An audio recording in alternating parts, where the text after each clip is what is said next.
El doctor Guillermo Poch en línea. Él es, tengo entendido que es contador público, pero es tributarista, esencialmente. Por allí va nuestra entrevista. Guillermo, ¿cómo le va? Buenas tardes, bienvenido, soy Fabián Ramírez. ¿Cómo está usted? ¿Cómo anda, Fabián? ¿Todo bien? Muy bien. Es contador, ¿no? Así es, contador. Y los que nos dedicamos a los impuestos nos llamamos tributaristas. Ah, bueno. Nos hacemos llamar tributaristas. Digo, siempre mirando desde lo periodístico, uno impactó mucho esto, que incluso que lo publicaba Infobae, ¿no? De 3 empresas, una sola puede hacer frente a los impuestos. ¿Es así? ¿Es correcto lo que estoy diciendo? Sí, hay muchos rubros, Fabián, es como vos decís, o sea, todo este análisis surge de la Unión Industrial Argentina, de la UIA, hicieron un relevamiento y llegaron a la conclusión que una de cada 3 empresas no puede estar pagando los impuestos. Eso se ve sobre todo en determinados tipos de actividades, como acá indica en Fabril, pero también hay otras actividades como en la industria, no sé, en entretenimiento, hoteles, o sea, claramente hay determinadas actividades que la pandemia de alguna manera tuvo muchos efectos en la paralización de la actividad. Yo la verdad que es la primera vez que puedo charlar con usted, pero he escuchado a algunos colegas suyos, incluso algunos empresarios también, quejarse de la sumatoria de impuestos que tenemos en nuestro país. Algunos hablan de impuestos sobre impuestos. ¿Es así? ¿Es real? A ver, es como lo decís, Fabián, en Argentina pasa algo, nuestro sistema tributario es una sumatoria de gravámenes que se fueron aplicando en diferentes momentos, y esa superposición de impuestos que surgieron en momentos de emergencia hace que hoy sea un sistema tributario muy distorsivo, que haya impuestos que serían convenientes modificarlo. Sí. Un sistema tributario muy obsoleto. Entiendo. Guillermo, repasaba o releía por allí este artículo, y usted hablaba de los impuestos distorsivos. El tema del monotributo, digo, sin hilvanar por la cuestión política, digo, qué flaco favor le hacen los gobernantes cuando se anuncian un impuesto o una cuestión como el monotributo, de hacerlo retroactivo, digo, los aumentos. ¿Qué lectura hace usted? Desde el punto de vista tributario, o sea, acá hay una cuestión a tener en cuenta que son desde 2 perspectivas. Siempre los efectos retroactivos en los impuestos no son bien vistos desde el punto de vista de la gente. Eso, y ahí hay una cuestión que uno lo puede analizar desde el punto de vista netamente tributario, o también cómo lo lleva a pensar la gente.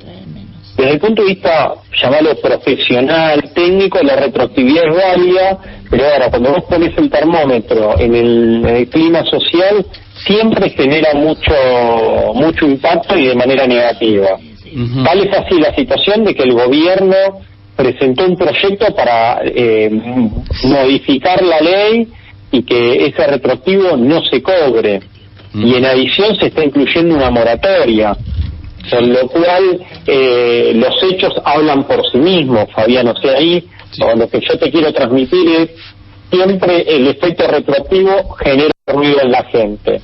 Sí. Cuando vos tenés un universo muy grande de contribuyentes, como es el caso de los monotributistas, claramente se hizo notar, y la administración, ya sea indistintamente la administración de que se trate, cuando vos tenés te lleva a que tenés que estar modificando las normas tributarias y sobre todo a nivel de monotributos, que son normas con un tinte social muy alto, tienen que ser escuchadas. Entonces a tu pregunta la respuesta sería, y claramente el proyecto es lo que la gente está opinando en cuanto a la retroactividad. Si no, no habría proyecto que se quiera funcionar.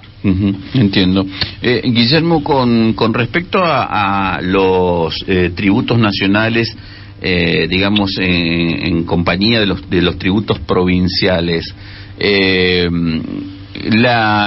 monotributo, creo yo, por ahí me equivoco, en algún momento quiso englobar todo y hacer eso, nada, que sea un solo tributo, un monotributo, ¿no? Sin embargo, los impuestos provinciales y locales siguieron no avanzando en alícuotas, pero sí siguen vigentes, digamos. El tributarista, ¿qué aconseja? Digamos, que se unifique todo, no le generamos no digo mayor presión, pero mayor preocupación al empresario, a aquel que está invirtiendo, aquel que está exponiendo su capital. Es muy buena pregunta, Fabián, y está bueno para la reflexión y aquel monotributista que nos está escuchando. Como vos bien indicás, la idea del monotributo era un único tributo y también el nombre era régimen simplificado. Uh-huh. Y lo que se intentaba hacer era que fuese casi como ir y pagar una cuota de un gimnasio, algo que fuese muy muy sencillo. Así es como se pensó inicialmente.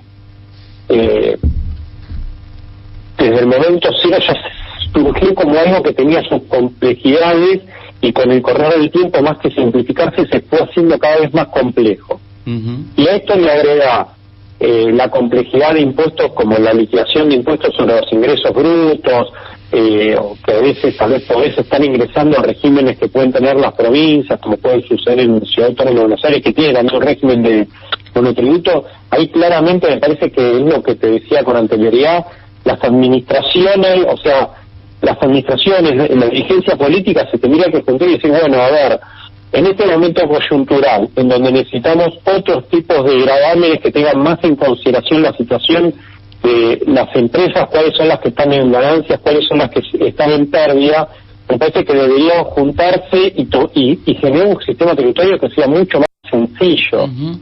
Uh-huh. Y también considerando a distintos niveles de complejidades, a distintos niveles de contribuyentes. Uh-huh. O sea, porque en definitiva la ley del impuesto a las ganancias es la misma ley para una gran empresa que para una pyme que tal vez no pudo entrar en el monotributo. Entonces ahí aparecen ciertas complejidades que eso también se tendría que simplificar. Uh-huh. Más allá de lo que puede después resultar siendo las tasas y el costo fiscal total. Claro. Guillermo, las dos últimas preguntas, porque le hemos robado bastante tiempo con todo esto del corte. La pregunta tiene que ver con algunas cosas que uno escuchó alguna vez, que algún empresario, algunos industriales hablan de que por empresa tienen que hacer que una persona de su empresa se aboque nada más y nada menos que a los tributos, nada más y nada menos que a los impuestos. ¿Es así o es una cuestión que por ahí se exagera? No, a ver, mío se cortó un poquito. ¿Me puedes repetir la pregunta? No, decía que uno escuchando a los empresarios, a los industriales, algunos dicen que o un departamento de tributos o una persona abocada mensualmente a los tributos, es decir, una persona que solamente se tiene que ocupar de eso en una empresa, que a veces las empresas no son tan grandes, uno habla de pymes, y decir, bueno, si un sector, una persona se tiene que ocupar solamente de los tributos durante todo el mes, no puede hacer otra cosa. A eso es lo que apuntaba. Ahí sucede algo, o sea, el Estado necesita de fondos, o sea, no se puede conseguir un Estado sin ingresos, porque en definitiva todos los fines sociales que tiene que cubrir el Estado es a través de plata, se tiene que financiar. Uh-huh. En todos los países del mundo siempre vos tenés que estar liquidando los gravámenes. Uh-huh. Entonces el costo derivado de esa liquidación, los empresarios, es un costo que está vinculado. Entonces es lo que siempre hay que pensar cuando uno diseña un sistema tributario, es que sea sencillo, para que no se sume al costo del impuesto el costo de su liquidación. Y eso es algo que se estudia y se tiene que tener en cuenta. Claro. Entonces, el costo fiscal total, uno tiene que pensar que es, además de los impuestos, ¿cuánto es el costo que te demanda liquidarlos? Claro. Eso tiene que existir porque si no, no habría Estado, porque el Estado necesita gastar plata. Uh-huh. Pero sí, claramente, las administraciones fiscales lo que tienen que hacer es hacer la tarea lo más sencilla posible. ¿Para qué? Para reducir los costos de liquidación. Bueno, Guillermo, el último minuto que le robo, y a ver, lo hago con el mayor de los respetos, ¿no? Porque por ahí lo voy a poner en una posición, digamos, si usted como miembro internacional fiscal de la Asociación de Internacional Fiscal, o como un hombre estudiado de esto, como un hombre que por ahí ve otras realidades, ¿con qué, hacia dónde debería apuntar la cuestión tributaria en nuestro país? ¿A quién deberíamos parecernos? ¿A qué país deberíamos parecernos?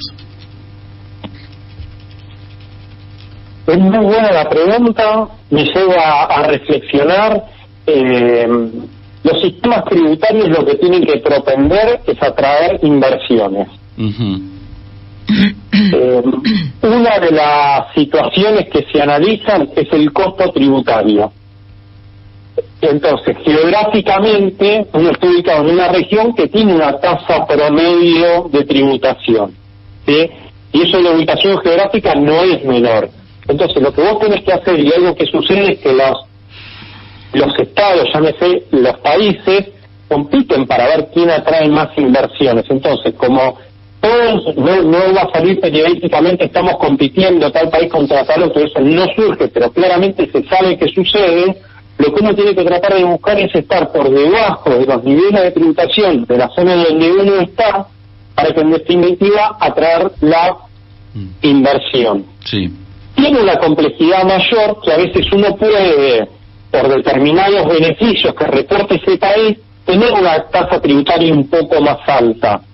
Pero en la medida que vos subís la tasa tributaria, vos tenés que estar dando beneficios desde otro lugar, o tenés que tener otro tipo de beneficios, porque si no la inversión se te va al otro país. Claro, claro. Y bueno, en esto también agrego un poco un condimento mío, digamos. A veces también cuando perdemos algunos mercados por algunas decisiones políticas, también esto nos juega en contra, ¿no? Y además de lo que hablaba de tentar a que se venga a invertir en nuestro país. Todas las políticas tienen que estar alineadas de alguna manera, a que la población esté en las mejores condiciones posibles y con la mayor actividad comercial posible. Eso es lo que, todo que parece un gran paradigma, siempre hay que intentar eso. Es hacer amalgamiento entre lo mejor posible para la sociedad y para el desarrollo comercial. Contador, le agradecemos muchísimo estos minutos que tuvo con Reconquista hoy. La verdad que ha sido un gusto charlar con usted y bueno, nos ha dado un pantallazo también de la cuestión tributaria y hacia dónde debería apuntar nuestro país.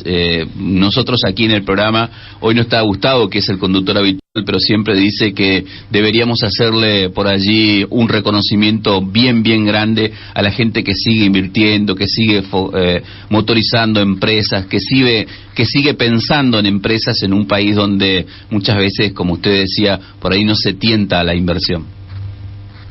Totalmente.